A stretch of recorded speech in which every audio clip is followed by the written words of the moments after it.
This episode brought to you by Chime, the award-winning app and debit card that can save you money today.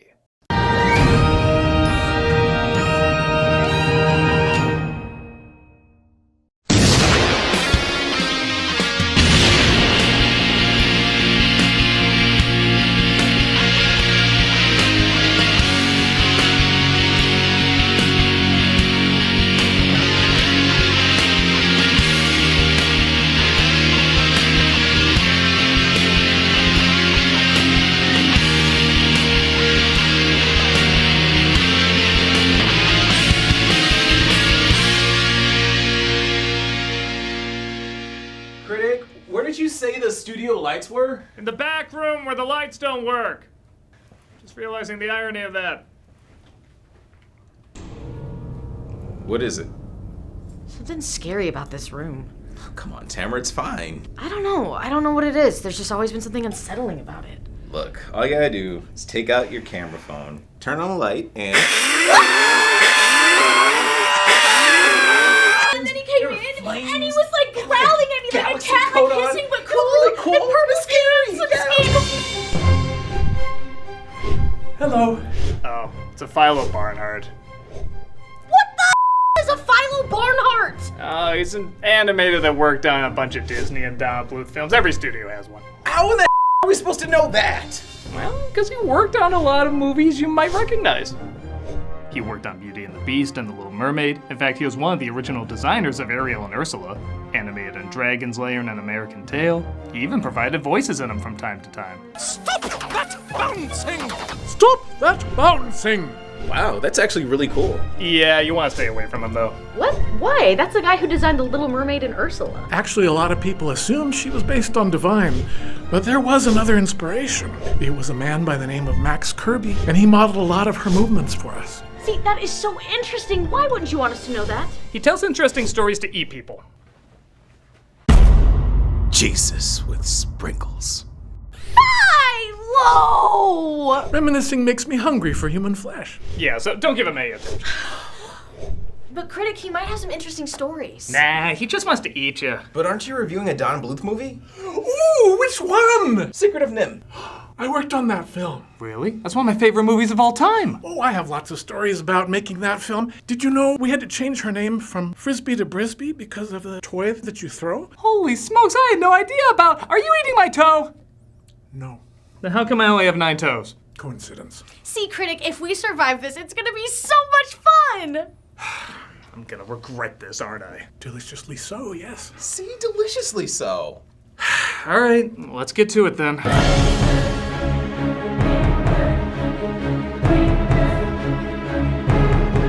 Celebrating its 40th anniversary. We've talked about Secret of NIMH a lot on this show, but we've never done a full-on review. When I think of animation landmarks from the 80s, this Don Bluth masterpiece is always near the top of the list. Having left Disney with several other animators due to their quality of films not representing what they felt the studio could produce, Don Bluth released this film in 1982 and serves as one of the darker and quite frankly more adult, family films of that decade. If you know family films in the 80s, you know that's saying a lot. Despite being about cute little mice, this film has a maturity and brutal harshness that was only matched by the emotional and heart-tugging lead. It's one of my favorite movies of all time, and I can't wait to talk about it. And maybe throughout the film we might get an interesting fact or two from one of the animators who worked on it, Philo Barnhart. There, see? I think this is gonna be very educational for all. Are you putting salt on my head? No. Okay then. Enjoy what could be our embarrassing last episode. This is Secret of NIMH. So where a lot of animated films at the time starring furry critters would start out like this. Don't forget your mittens, Dave! Or like this. Rescue Aid Society! Secret of NIMH starts out with... Jonathan Frisby was killed today. Let's see Disney start off a mouse movie with that kind of intensity. Okay, fair enough. The film immediately has a more grown-up way of telling its story that, as a kid watching, made me feel more adult. Even the so-called magical elements introduced in this that were not in the book, I look at less as magical and more as the unknown. There's nothing supernatural in this film until after the rats are genetically altered, so my thought is they not only match the intelligence of humans, but they surpass them. Because of this setup, the unknown elements actually make the film more intriguing and adult rather than generic and childish. Or maybe I'm just hyping up Acme's disappearing, reappearing ink. I don't know. Jonathan, wherever you are, your thoughts must comfort her tonight. Don't remember Dumbledore being a rat, but maybe... Oh, yeah, it was a J.K. Rowling tweet. Opening titles, that was interesting how we came by that. I used to bring films in for lunchtime. Well, one day I brought Howard Hawks' The Thing in. Somebody ran and got Don. He says, maybe we ought to do that for our title. It all started with The Thing. How about that? Don would listen to you. I mean, he'd have you come and sit down with him whenever he had some time. He was always working. Yeah, everyone was. Did take a lot of ideas. That's all to the good. I wish more people did that with their staff. We cut to a little mouse named Mrs. Frisby, voiced by the often underappreciated Elizabeth Hartman, who's meeting up with Mr. H's, voiced by Arthur Malet. I'm so glad you're home. Confounded machine. Now, if you'd excuse me, I've lost my marbles. Sorry, when you have a buffet of sound bites, you go for the obvious one. Did we mention yet a dear loved one was murdered? I don't suppose you would remember me. Yes, you're Mrs. Frisby, and I'm sorry about your husband's death. 80s kids' films are like greeting cards that say, sorry for insert name, here's horrible passing. My son Timothy is so sick. I'm right in the middle of something very important. I understand. Oh, do you? I know I've mentioned this in the past, but Mrs. Frisby has been, and still is, one of my all-time favorite heroes. She's a character that lives in the shadow of someone else. We don't even know her first name, so nothing is expected out of her. Please, sir. I'll do anything to save Timmy. Anything. She's meek, polite, soft-spoken, and isn't someone you'd associate with saving the day or fighting off enemies. She's a tiny little character, and even as tiny little characters go, she's especially tiny. She's a single mom who's often in over her head, which, yes, there's a lot of single moms in animated films, but how many are the main character? She's a great hero not because she's physically strong, super smart, or has no fear, but for the exact opposite reasons. She enters situations she's terrified of, has little understanding about, and possesses no strength to protect herself. And she does all this for the love of her family, which is very easy and quick to identify with. Timothy. Remember Timothy. Some people at the time lost sight of this because she didn't seem like the brightest or strongest. I didn't like the opening of the picture. I thought Mrs. Frisby was a little bit of a twerp. How dare you insult Mrs. Frisby's honor!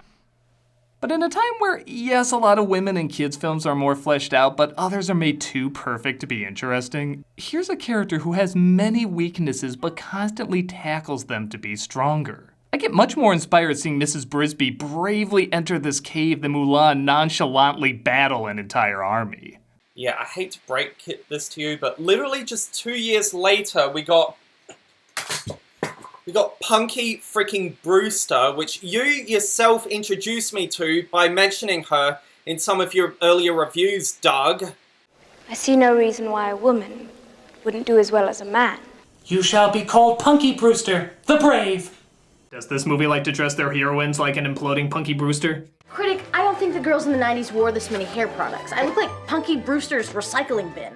And yes, I know, it was 2 years after, you know what I'm saying, but like, she was inspired by the creators, or at least who I consider the creator of the show, Brandon Tartikoff, his childhood crush, so that would have been decades before Secret of NIMH came out, so there's that, and yeah, and of course, insert obligatory Ellen Ripley reference, because, you know, every female character has to be strong and kick am I right? And also, what about bed knobs and broomsticks? Which, yeah, I know this cover doesn't exactly sell it that well, because it looks like it's primarily about the animals, but, like, Miss Price here, freaking strong kick woman, leading an army of armor into battle against the people from Germany that I don't know if I'm not allowed to say on YouTube. Well, hello, Annie, get your gun. And this is based on a real person, I might add, Annie Oakley Moses, which, yes, I know, she was just a sharpshooter. I understand that. She just shot for entertainment in a traveling roadshow type show, kind of like a circus, but like Wild West themed, basically. But like, for a time when women were expected to be all demure and ladylike and not really do anything, she was basically a real-life Ellen Ripley back in her day. Like, come on. You gotta Yeah, and she taught self-defense to women at a time when, you know, that was seen as cool. Or even going back to, like, the days of Gilbert and Sullivan. Yeah, that's just a little heads up for my Edit of the Wish review, which I've already edited, but not uploaded at the time of me recording this. Hello, you know, freaking Patience. Yeah, I'm a bit of a tech boomer, in case you couldn't tell, where, you know, probably the first asexual female protagonist in anything ever, or at least as far as what was written by men goes, because, I don't know, there's probably something by one of the Bronte sisters that's an asexual female protagonist, you never know. Or, hello, Princess Ida. You know, this freaking badass moose who founded a freaking women's college, and granted, the opera doesn't exactly side with her on that front, but they at least acknowledge that women are capable of that stuff. Oh my god, so no, well-written female protagonists are not anything new, Doug. And you should know that because you freaking introduced me to Punky Brewster. Oh my god, how can you be this stupid? How can you freaking lie to your audience like this? And yes, I get the point that you're making is that Mrs. Frisby isn't a Mary Sue, but you make it sound like actually well-written female characters are a new thing as well. Which they're not. Because even when I was a kid, we had the Wild Thornberrys, the Buzz on Maggie, that show's the absolute bomb. It's a figure of speech. You'll get it if you watch the show. And, or hello, Kim Possible, which you yourself have mentioned in quite a number of videos, including very briefly in the aforementioned Disney Afternoon video. So, yeah, hello. Hello! Okay, before anyone throws the old strawman at me, because I've gotten it a lot of times in the past, and I think other people have as well, I'm not saying we can't have any more female protagonists in anything ever. I'm not saying that at all. I mean, look, I've even published works of fiction with female protagonists. By the way, you should totally buy a copy of my book, Being Proud, My Life with Autism. It explains autism in a way that's easy for kids to digest, both the pros and cons of it. Yeah, link will be in the description below. And of course, my characters Maya and Adele. I believe I've talked about them on some of my other channels in the past, but I'm not saying we can't have any more female protagonists. What I'm saying is we shouldn't pretend they're anything new.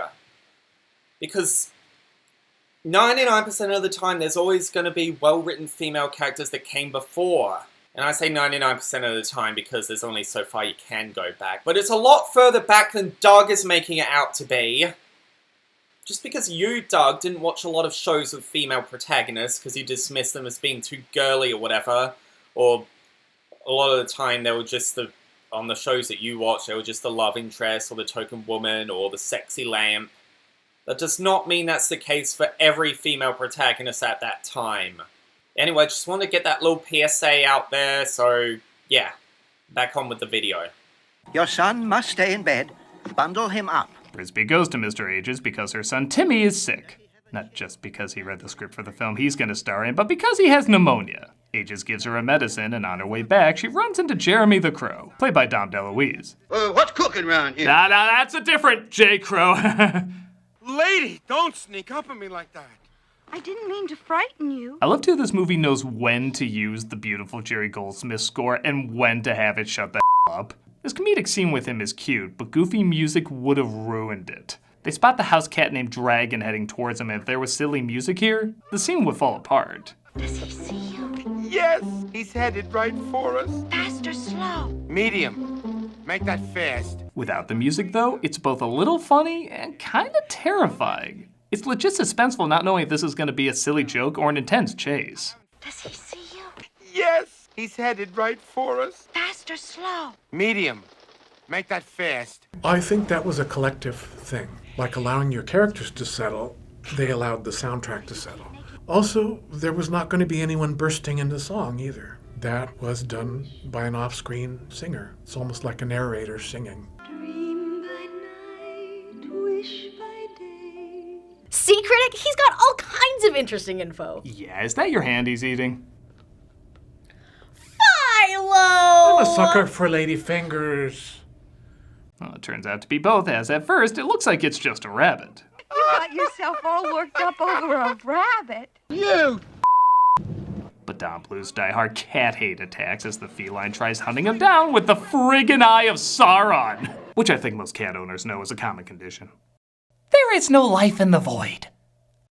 Frisby loses the medicine, but thankfully Jeremy catches it during the chase. Timmy's medicine. Oh, thank you. It is what? It is? I mean, it is. So Jeremy is just funny enough. Like most parts DeLuise plays in Bluth films, he's a needed bit of levity. He's the character that reminds you, oh yeah, this is for kids as well. Without him, I think you'd have a Watership Down. That's for kids, but no, it's not. It's for kids, but no, it's not. Auntie Shrew. Oh, Auntie. Oh, no. Speaking of kids, we see Frisby's family being approached by the shrew, who's telling them to move their home because the plow is coming through soon.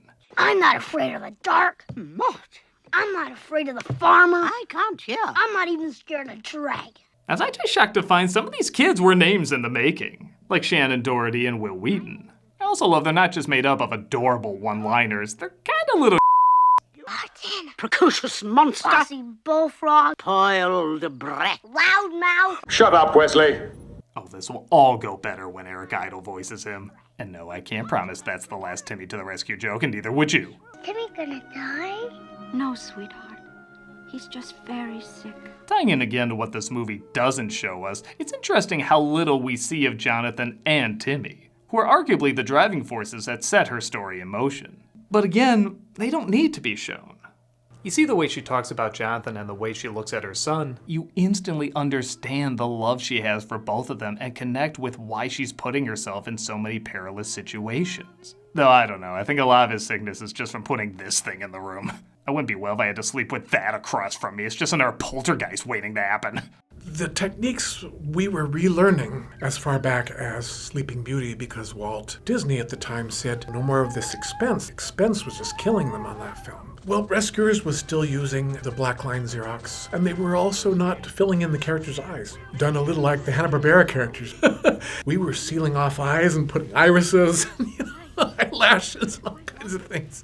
We got back to using airbrush. We had Fred Craig. He developed color toners for us to use. We were able to give Mrs. Frisby a dark gray line or a red-brown line. The characters were color keyed to the backgrounds. Cast shadows under the characters. Something as simple as that. Most people wouldn't really even notice that, but we sure did because we were very dedicated to the craft. Shooting the characters straight ahead by themselves and then backlining the film, we would set the percentage of the lighting on those cells so that they would appear to be translucent. We used that a lot later in Dragon's Lair to do Princess Daphne's gown. The amount of detail was different, and it really didn't take us that much longer to do. Oh wow, that's really interesting. Almost as interesting as him eating your heart there. You silly sicko. Not bad. You're delicious. Oh. The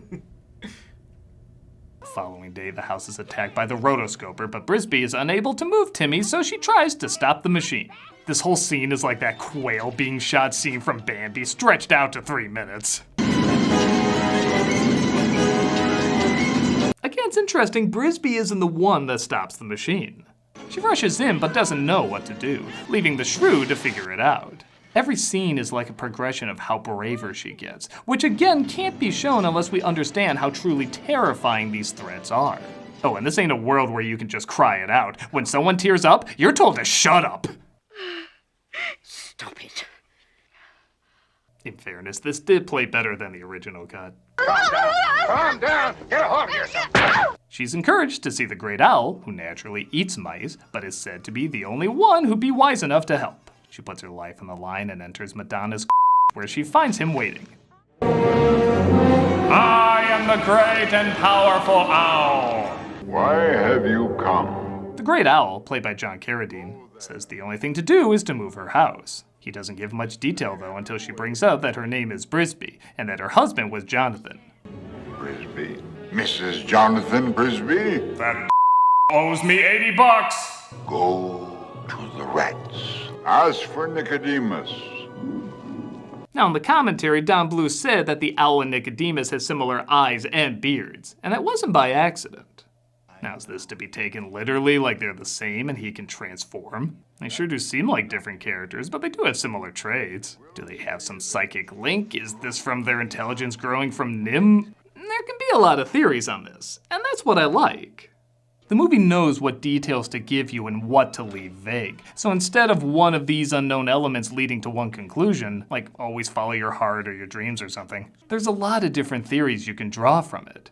It's like Tom Bombadil not disappearing when he puts the ring on. It's not sloppy writing if it invites more paths you can travel down rather than dead ends. We had a bit of a snag. Almost halfway done with the film, the Whammo Corporation might bring us up on a lawsuit, even though original source material is called Mrs. Frisby and the Rats of NIMH. Don said we have to start thinking about changing her name. The detrimental part was that we'd lost John Carradine, who voiced the part of the owl, because we were able to bring all the other actors back. They re-recorded whenever her name was spoken, it became Frisby. Well, we had a genius sound man. I believe his name was Dave Horton. We couldn't use digital means to edit, and that includes the soundtrack, which was on magnetically striped film. Where he scraped on the actual magnetic tape to kind of blunt the FR sound down to a BR sound, and then he would actually splice a BR sound to the beginning of the name from other places. Frisby,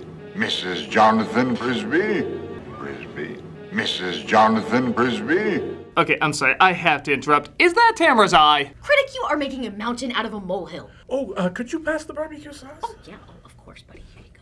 You leave this national treasure alone. We'll be back with whatever's left of us.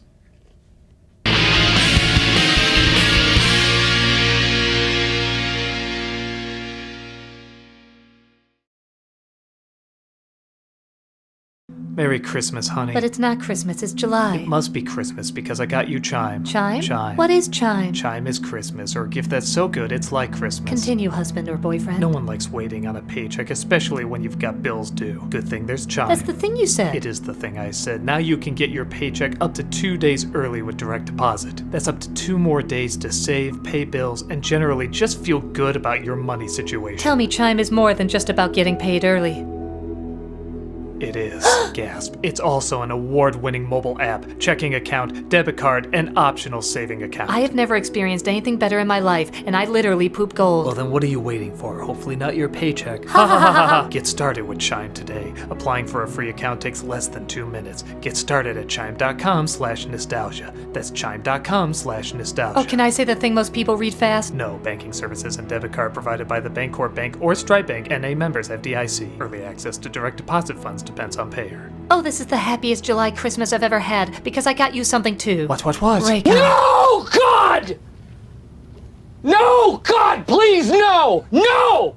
No! No! See Doug play Guardians of the Galaxy Fridays at 6 p.m. Central Time on Twitch. We also got a new schedule and material 6 days a week. Hope to see you there.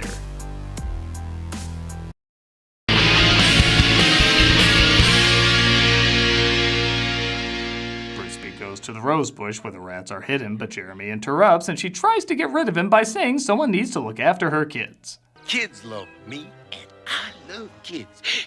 I love a kid. You know, Jeremy's a lot funnier when you consider the possibility he's always high as a kite. I'm in disguise. Where's home? Well, I got connections. I'm being followed. What am I gonna do with all this string? Miss B, I gotta have it. Ooh, sparkly. Hey man, where my dookie go? She journeys through the world's creepiest rose bush and stumbles across, I'll just say it, probably everyone's scariest scene in the film, Brutus the Guard. Please, I need help. I got a kick out of being scared at movies, and there's certainly a lot of scary stuff in the film. People in their 40s, they'll come up to me and they'll say, thanks for scaring the out of me when I was little. I say, I think you're welcome. I think it's okay to get scared. It's like an intellectual chili pepper.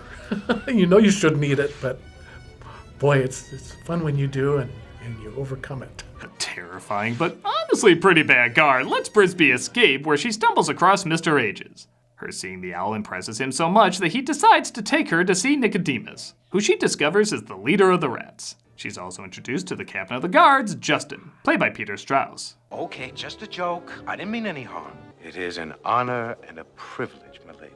And yeah, okay, with all the furries from Lola and Robin Hood, how has nobody thirst for this character? How beautiful. Ma'am? The lights. They're quite lovely. Even he had to look like, oh, I thought you were talking about me. Justin, Mrs. Frisby. Not Mrs. Jonathan Frisby. Yes, the same. So, she's available.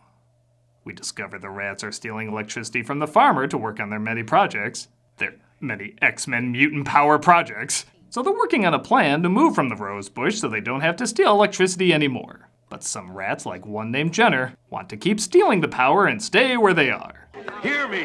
The Thorn Valley Plan is the aspiration of idiots and dreamers. Again, some decent commentary on how, for lack of a better way of putting it, with great intelligent power comes great ethical responsibility. Here, it's electricity, but history has shown us people will always fight, steal, or even kill for resources. So even though these creatures sometimes seem smarter than us, they can fall to the same weaknesses.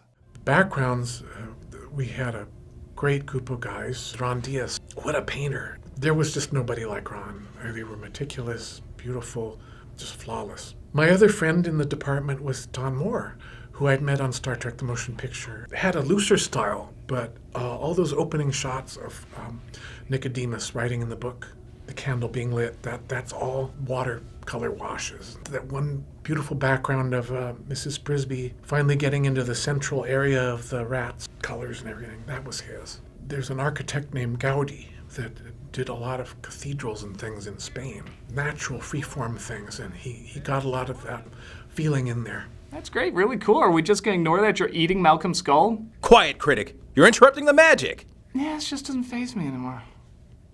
Will be killed. Not if we got them first. He means war. Frisby is taken to the council, and for being such intelligent creatures, they're pretty easily led. We could move the Frisby home to safety. Send her away. We are but your humble servant. I second the motion. Hear, hear. But hey, some good voice acting. I second the motion. Hear, hear. They actually caricatured the rat to look like me at the time. I was very skinny, dark-haired.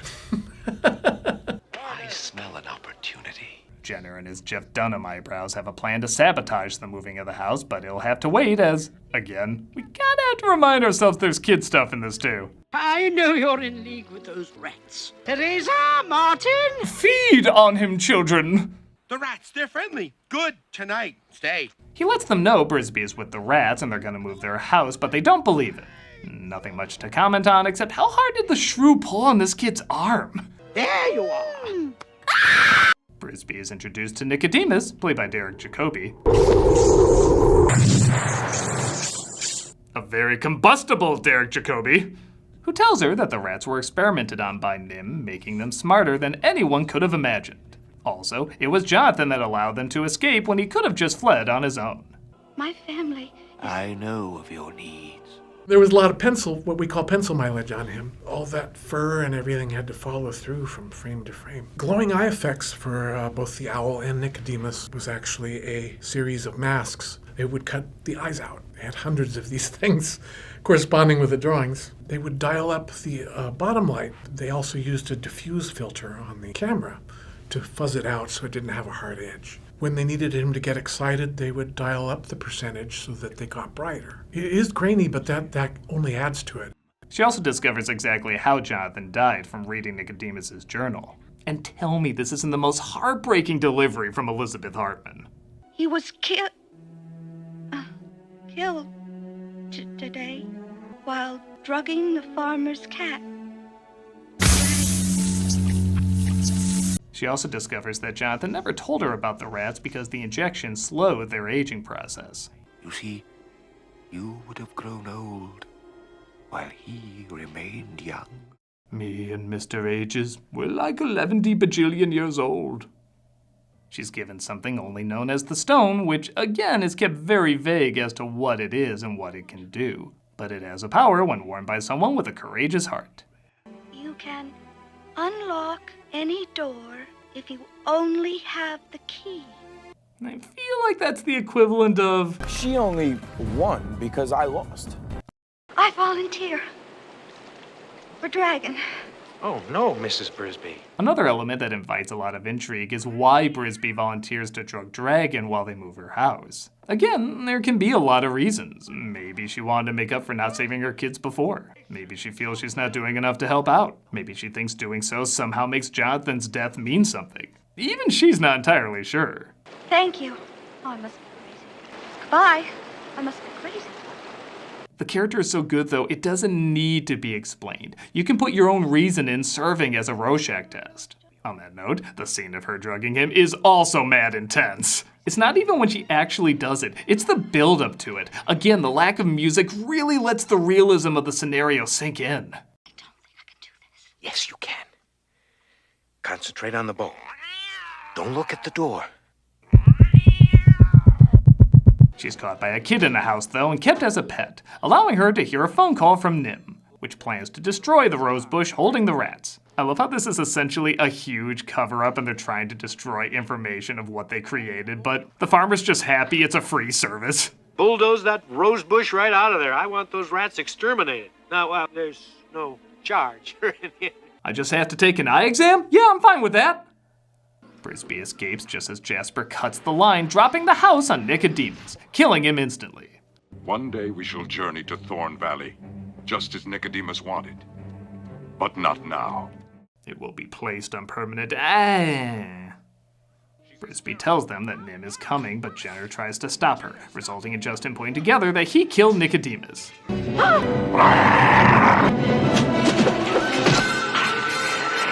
Jesus, this is a hard G. This is a G movie, man. Jenner is killed, but remember, this is a Don Bluth film. Everything wants to kill you, even your home. The blob! It's sinking! What? Here, tie these lines together. Throw the line, Justin! That's me. I know I sound like a broken record, but again, this scene is crazy intense. Mother! What's all that black stuff? Mother! I can't breathe. What about Timmy? Get us out of here! Shut up, Wesley. Frisby tries so many times to save them that they eventually have to pull her back, fighting all the way. This results in the stone taking on supernatural properties, allowing her to lift the house to safety.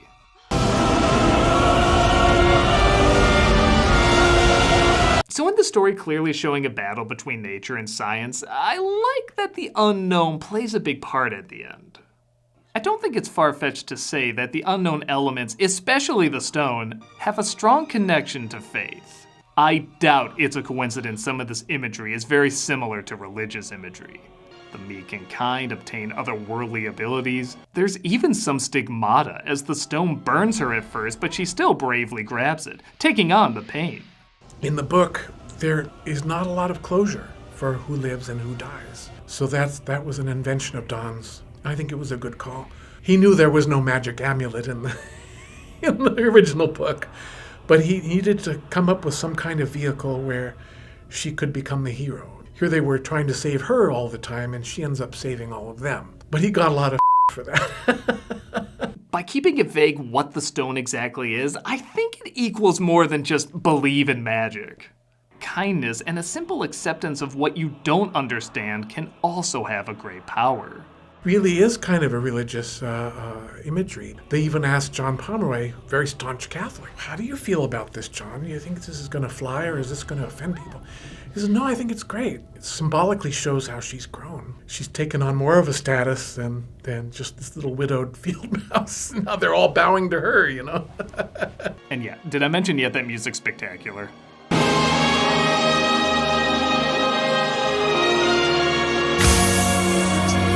As you'd imagine, the day is saved as both Brisby and the rats move. Timmy ultimately gets better to let us down in the future. And even Jeremy finds a loved one to make a nest with. Yeah, this wasn't really about the crows, but by God, that's a pretty image to end on. And that was The Secret of NIMH. It only gets better every time I see it. And sure, I can't pretend everything I talked about here was intentional, but that doesn't mean it still isn't there. I feel like there's so many ways to look at this movie and so many themes and ideas you can take away from it.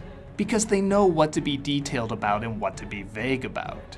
It invites so many more ideas rather than just limited to a select few. But even taking that out of it, it's just a simple, relatable story about a mother trying to protect her kids. It's a wonderful combination of the complex and the simple, making a film that not surprisingly works for kids and adults. The animation is fantastic, the acting emotional, the music astounding, even the silent moments are really powerful. It's still one of my favorite movies all these years later, and it only gets closer to my heart every passing day. And I'd like to thank Philo Barnhart for sharing so many great stories with us, even if it did cost me a good chunk of my cast. There, was it so hard listening to animation history? Don't get angry, Tamara. It makes for bad leftovers. So sorry. You know what happened in my childhood to make me write stuff like this? Seeing films that I worked on. That's fair. Our distribution was going to be through United Artists, so it was a press conference. They combined Victor Victoria with our production. All the Victor Victoria people were touring through the studio all day. I felt a pair of eyes on me, you know how that feels. And I turned around and it was Julie Anderson. I said, yeah, you won't remember me, but you might remember my father from Mary Poppins days. She says, really? Who is your father? And I said, Dale Barnhart. And she says, does that mean are you little Philo? Are you little Philo? You could have knocked me over with a feather.